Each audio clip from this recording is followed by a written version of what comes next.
of Open Forum. Welcome to the Spanglish Sports World Network on Zingo TV channel 250. Please remember to download the Zingo TV app at the respective app stores for iOS and Android devices. While you download, make sure you rate and leave a comment. Both apps are perfectly free. Zingo TV is available on Google Chromecast, Amazon Fire TV sticks, Roku sticks, and also on all smart TVs 2016 forward. Now on Open Forum. Joining me is the Honorable MPP Michael Cotto of and let me say this first, sir. Welcome to the program, and you've been around for a little while. We've done this show a little bit. You've been the most experienced politician we've had on, so I'm looking for some very good answers and a real understanding of what happens in politics. Well, it's funny you say that because I arrived at the legislature 10 years ago, and I was in my late 30s, and I think the average age was around 60 at the legislature. And Michael Gravel and Kathleen Wynne, if they decide not to run again, and I'm successful in the next election, that would make me the most senior Liberal in all of Ontario at the legislature, which is pretty incredible if you think about it. Is that your way of saying you're throwing your hat into the ring, or does the leader have any concerns? In regards to no, not at all. That would make me the most the longest serving Liberal or anyone at the legislature is Jim Bradley. 41 years Right. He served. So I was speaking to Jim Bradley last year, and I said, Jim, if we know Kathleen Wynne's not running again. If Michael runs, he runs. If he doesn't, but besides Michael Gravel, I said to Jim that I would be the longest serving Liberal in the Ontario legislature. So I'd be kind of the new Jim Bradley. And I think he got a kick out of that because there's no one who can, we can compare to that 41 years. He was definitely the dean of the legislature. What would people say in Don Valley East if I asked them, so what do you think of this guy that runs your riding? What do you think of Michael Cotto? I think most people would make reference to the fact that I was a school board trustee for 8 years, that I grew up in the community, that our office is always here to help people.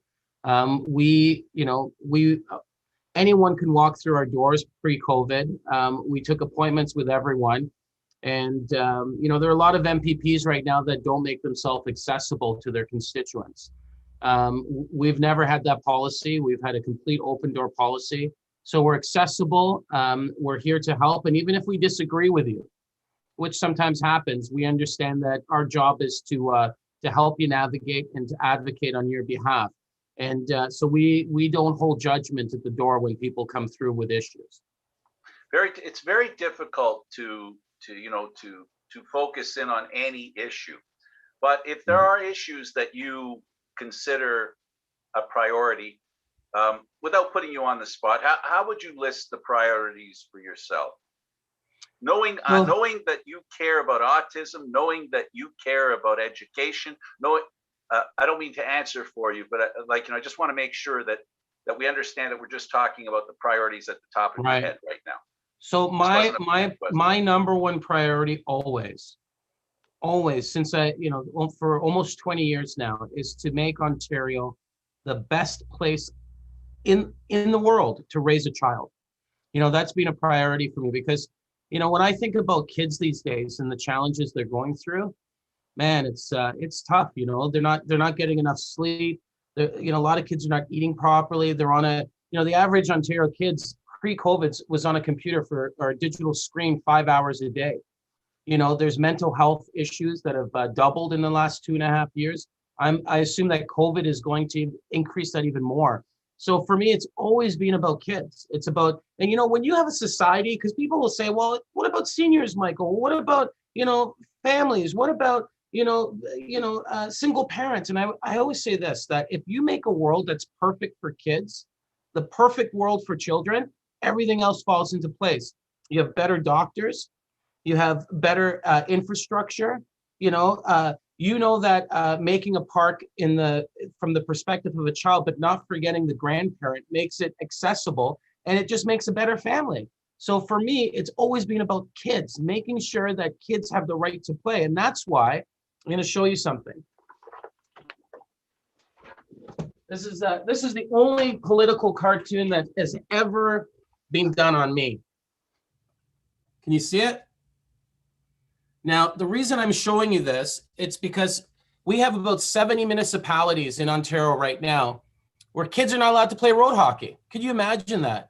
So I've been to towns where I've actually brought mayors hockey sticks.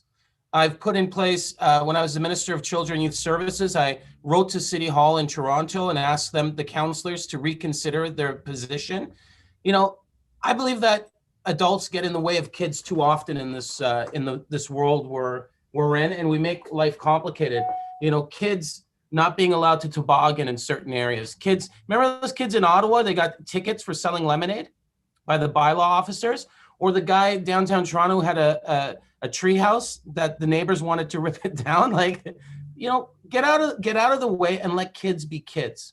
You know, don't bring them into our complicated world. Let them be children. And that's what I've been fighting for from the very beginning.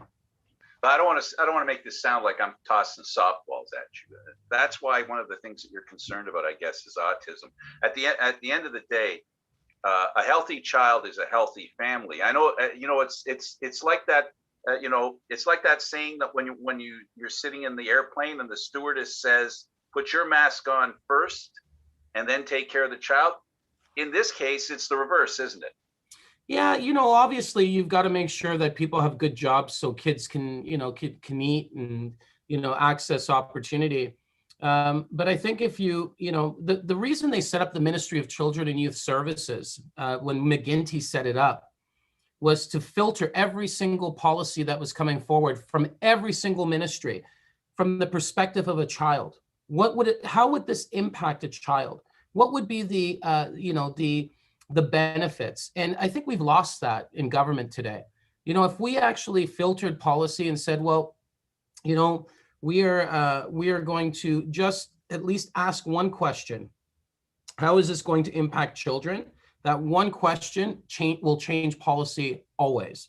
So I think that yeah, that's been my motivation. That's what, you know, that's why I got into this, and it's what continues to motivate me. And that's why, you know, when I took over the autism file, it was important for me to make sure that, you know, kids got what they need in order to reach their full potential.